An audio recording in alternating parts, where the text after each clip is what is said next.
I'm Beth. I'm one of the urology regs. Why don't we start off just by introducing ourselves? Shravya, Arno. I'm Chelsea, intern. Okay. And how long have you guys been doing urology for? This is our 8th week. Okay. And have you had any previous experience with urology? Very minimally in ED. Yeah, same very minimally. Okay. Either of you guys inserted a catheter before? Twice. How did it go? It was okay. Surprisingly not too bad. I had experienced people around me, so that helped. Yeah, like probably a handful of times. Has gone okay as well. I'll be running a small group session today where we'll talk some things through, and then we'll do a bit of a simulated role play and give you some feedback at the end, okay? The purpose of today is to focus on patient-centered communication and how important it is when doing intimate procedures such as catheter insertion. The learning outcomes I hope you can achieve by the end of this is be able to take a focused history for someone who's in clot retention, be able to demonstrate empathic patient-centered communication, and also be able to explain the risks, indications and the consent process for IDC insertion. First up, clot retention. What do you guys know about it? Can occur post-procedures, some more likely than others. So for example, removal of a bladder tumour. Or anyone who's like at risk of coagulation, like cancer, or if they have any other gene mutations and things like that. So they're at risk of anticoagulation with even like small trauma. Perfect. Exactly. So you guys have identified quite a few issues there. One is the underlying pathology, so whether it's been trauma, surgery, or whether it's a hemostatic issue. There's some really good things. One thing to think of is whenever someone presents to the emergency department, especially with first episode clot retention, is this a cancer or a tumour? Things that are really important with anyone that you're trying to risk stratify about their likelihood of having cancer, the urothelial cancer. One risk factor is occupational exposures to things like benzenes and dyes. Do you know any more risk factors for urothelial cancers?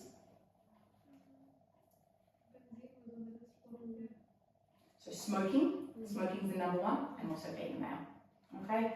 And a family history or personal history as well, because they're always important points to make in your history taking, okay? So moving on to intimate procedures, they can be particularly challenging for patients because they often are associated with embarrassment, vulnerability, and a loss of control. We're placing the patient at quite a vulnerable position. And although this is something we do every day and it's a completely normal thing for us, for this person it's often one of the worst days of their life. So it's really important to take a step back and remember that.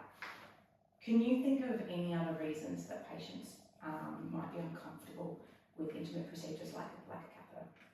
I guess personal history of any violence or sexual abuse or things like that. That could probably get triggered with something like this. Maybe if they're by themselves without any family member or any partner, it could be intimidating as well. Yeah, a really good point, really holistic approach. Sometimes cultural stuff. So for example, female patients might not feel comfortable with a male practitioner or vice versa. Exactly. Other things are embarrassment, fear of pain. They might have had a previous catheter and had a really bad experience. They're all really, really important things to consider, and that's why it's so important to have patient-centered communication before you start and also throughout the procedure. Okay, so the principles of communication before, during and after intimate procedures. Introduce yourself really, really clearly.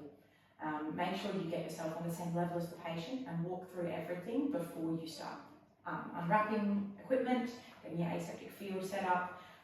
Make sure you make it on a personal level, okay? What are some steps you think are important in consenting a patient to a procedure? Telling them why the procedure would be indicated, and then explaining the steps of the procedure in enough detail that they would be able to understand what is exactly involved in it. That's a really important point you make, the level of detail.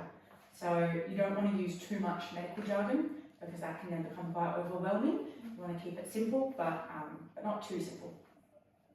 Maybe ask them to explain everything back, whatever you've said, like talk back method. Perfect. To see what the understanding is and whether we're all on the same page or not. They're all really good points. You've pretty much covered them all. One other thing that's really important with intimate procedures is to maintain privacy. So either do it in a private room like this, or also with a curtain around, and always offer a chaperone. Okay, not only for the patient's comfort, but also for your own medical legal responsibilities. Some phrases that I find helpful when you're doing the consent process are things such as "you're in control. If you need a break at any point, just let me know and I'll stop." Just to give them back some of that control. So going back to what you said about the medical information, how would you go about explaining catheter insertion for a patient that's coming in clot retention?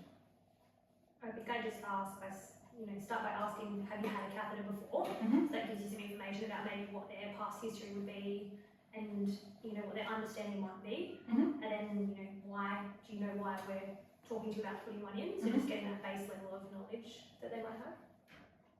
Yeah, and then from there you go further in and explain why we're putting it in. If there's any alternate, then you explain the alternate as well, and then explain them about the risks and complications involved with it, and ask if they're still interested or still okay to go ahead. That's perfect. So yeah, informed consent. You need all of those steps. Explaining the risks and benefits, getting their verbal consent.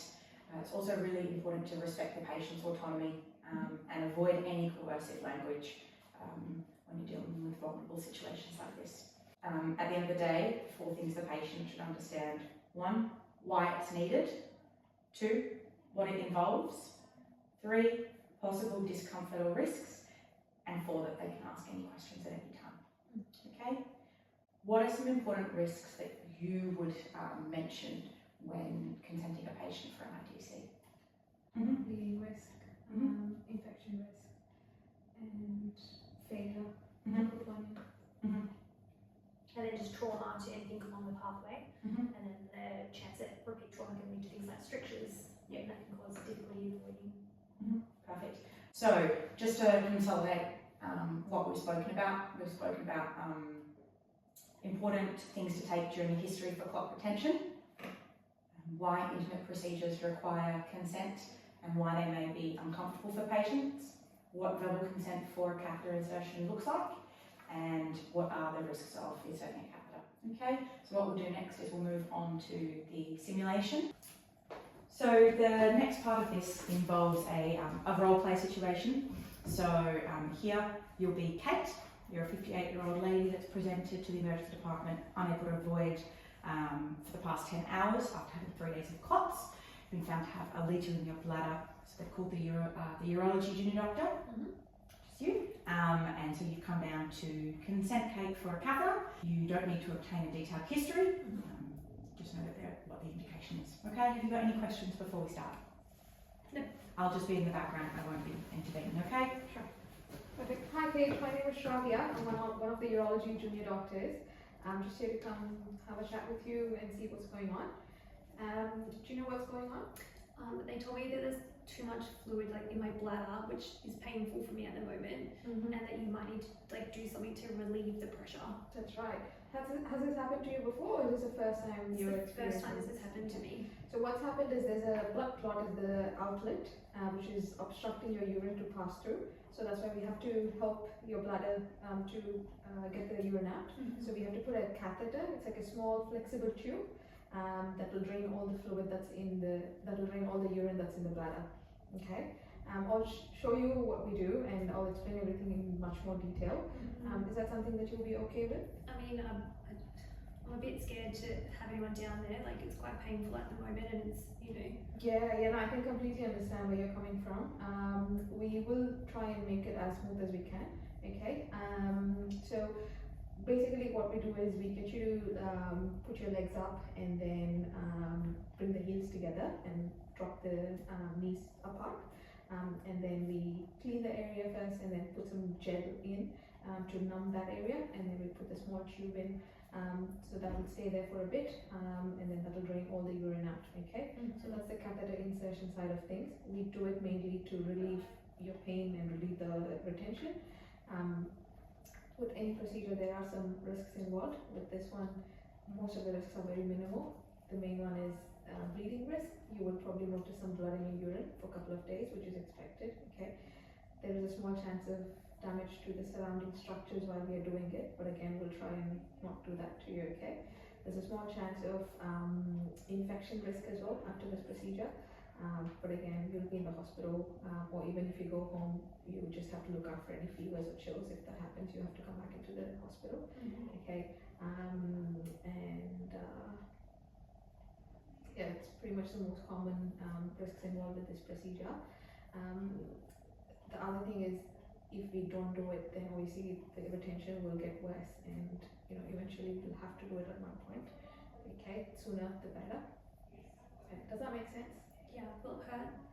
It will hurt a little bit. You'll be in a bit of discomfort, but it shouldn't cause you pain or any grief.